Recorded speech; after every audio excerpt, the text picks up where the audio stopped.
Oh, hey there. Welcome back to another episode of Rustic Renderings. I'm your pal RJ. Boy, oh boy, it's hard to believe it's already day 1500 of this darn pandemic. At least it feels that way. And as you can see, I haven't groomed myself since the beginning.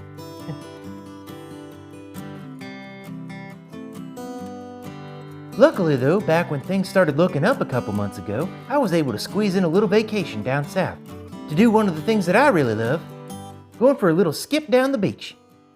And wouldn't you know it, I managed to trip over another chunk of driftwood.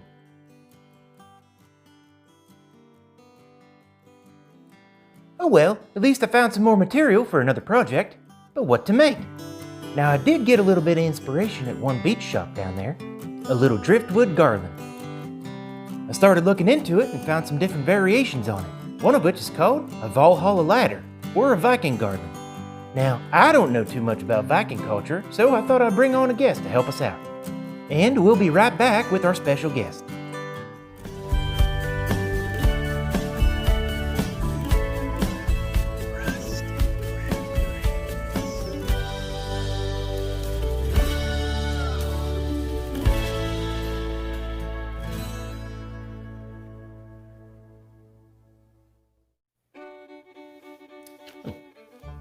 That's better.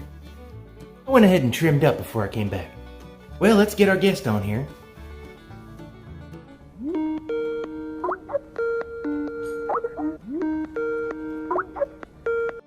Oh, hey there, friend. Hello? Think you might have me muted there. Got down? Yep, you got it. Ah, that's better. Hey there, friend. Welcome to Rustic Renderings. I'm your pal RJ. Hello, RJ. I'm Flurvin, son of Mervin. Nice to meet you. Oh, I like your shirt there, Flurvin. Who you got on there? Yeah, that's just Baby Yoda. He's my favorite, don't you know? Oh yeah, mine too. Oh, I see you got yourself a drink there too. What you drinking? Oh, this is Red Butte. It's the nectar of the gods, you know. That it is. You know, I hear it gives you wings. From time to time, yep. Like a Valkyrie. Sure. Well, Flurvin, I asked you on the show here to talk a little bit about Viking culture, more specifically the Viking garland. Oh, yes, the Valhalla ladder. Yep. You think maybe you could give me a quick rundown on what it is exactly and where it originated? Okie dokie. Well, the Valhalla ladder is just a bunch of driftwood all strung together. You see, driftwood actually plays a big part in Norse mythology, because Odin made two pieces of it into people. You don't say. Anywho, the Valhalla ladder may or may not have originated with the Viking people, but it is widely believed that it did, and that all of those little bits of driftwood were collected throughout all of our many adventures. The collected driftwood is then stacked all together to make a garland that is hung by the door, and then the gods can sit on top of it to protect everyone in the house. And some even put a little charm of Thor's hammer on the bottom for extra protection. Mjolnir. No, Flurvin. No, the name of Thor's hammer. Mjolnir. Oh, right. Sorry. I thought you forgot my name. Quite all right, friend. Well, I thank you for filling us in on some background on it. Viking culture actually has a pretty rich history. There's a lot of common misconceptions that... I think he muted me. Well, let's let him go ahead and we'll get started on the project. No matter the project, whether quite complex or fairly simple, it's usually a smart idea to start with a good outline. Though at times, some projects pop up that don't necessarily require a good outline. Like, do I really need to trace out this piece of driftwood just to replicate it another 39 times? Or do I really need to show how I'm going to string together all those little bits of beach garbage to make a garland? No, I don't. Or do I also need to stick to my normal outline for these videos where I rant or rave about a movie or a collection of movies based on whether or not they have a good outline or lack thereof? Or can I just wing it and talk about what I want to? Well, since it's 2020 and all semblance of normalcy and the idea of sticking to plans has gone straight down the crapper, I'm just gonna wing it. You see, ordinarily I'd be sitting here ranting or raving about whatever summer blockbuster just released that I absolutely love or completely despise. Well, can't do that, so I'm going to look back to the past and talk about some summer blockbusters from yesteryear. And if you don't like it, well, it's my channel, so get off my back about it.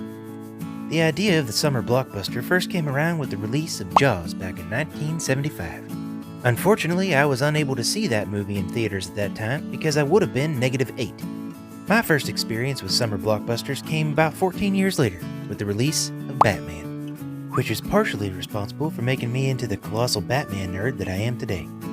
And more importantly, it's partially responsible for the creation of Batman the Animated Series, which is the best cartoon ever made, hands down.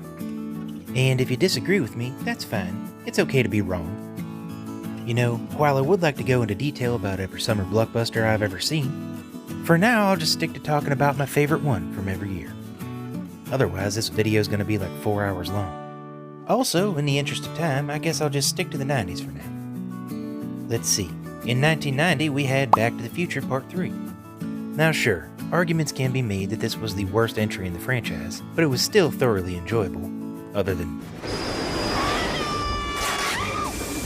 Nothing against her, she's a good actor and all, but man was she annoying in that movie. Let's see here, 1991 we had Robin Hood, Prince of Thieves. Now you'll most likely disagree with me on that one because that's the same year that Terminator 2 was released. But here's the thing, I didn't see that movie until a few years later because it was rated R. And besides, Robin Hood had one good thing going for it at least. Well, other than Kevin Costner's flawless British accent. Will, do you think that the sheriff will give everything back after I'm gone? It had Alan Rickman as the Sheriff of Nottingham. Hey!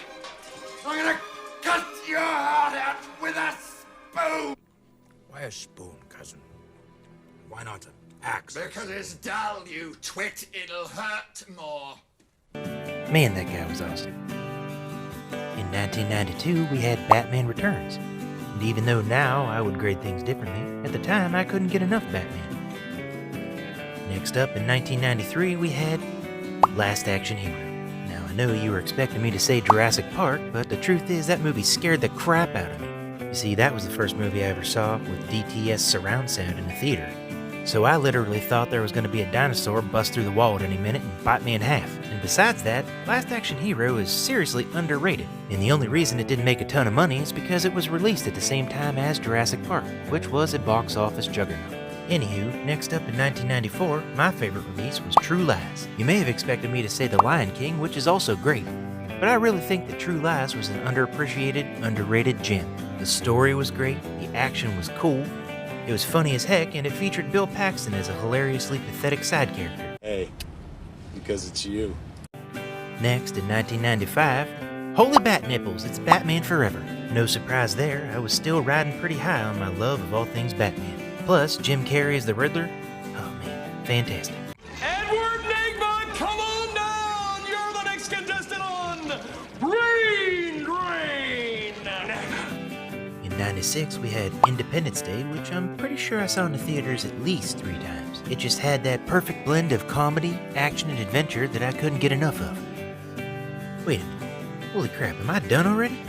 Well geez, I'm not done talking about movies yet. I know, I'll make a little something for the bottom here so I can finish talking about the decade. We should probably check in on Flurb again too.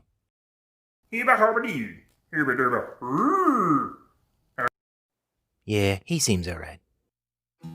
Anywho, where were we? Oh yeah, 97. The year that Batman almost died. Ugh. While there were a small number of things from that movie that I enjoyed, needless to say, it definitely wasn't my favorite that year. No, my pick for that year was Air Force One. Harrison Ford playing a tough, cool president who has to fight a bunch of terrorists so he can rescue the hostages on his airplane. It's basically like if they took the movie Die Hard and set it on an airplane instead, and John McClane somehow got elected president, which is pretty cool. And we also got one of the best lines ever. Get off my plane. Oh man, that's some good stuff. Oh, and spoiler alert, Gary Oldman dies in that movie. Let's see, next up in 98, we have Saving Private Ryan, which is one of the best movies ever made. Though for me, I'd have to say that a close runner-up was Shakespeare in Love. I mean, there's a reason it had to win the Academy Award over Saving Private Ryan, right? Right? Anywho, I guess that brings us to the last year of the decade, 1999. Now, I would say that my pick for that year would have been The Iron Giant. I mean, heck, I already did a whole video where I was talking about how much I love that movie.